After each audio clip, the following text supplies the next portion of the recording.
urinary incontinence na mahirap palabasin. Kaya incontinence po yan kasi parang naglilik po yan.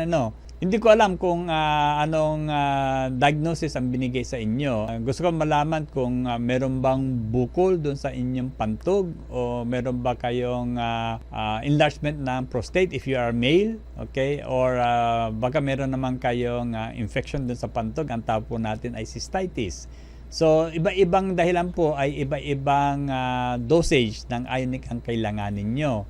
If you could just be more specific, kung galing po kayo sa doktor o malamang pina-ultrasound na po kayo, paki-check po yung ultrasound report kung ano po yung impression o yung diagnosis na binigay po dyan, and then i-forward nyo sa akin para mas magiging specific po ang dose na ibibigay sa inyo sa paggamit ng ating ionic mineral drops.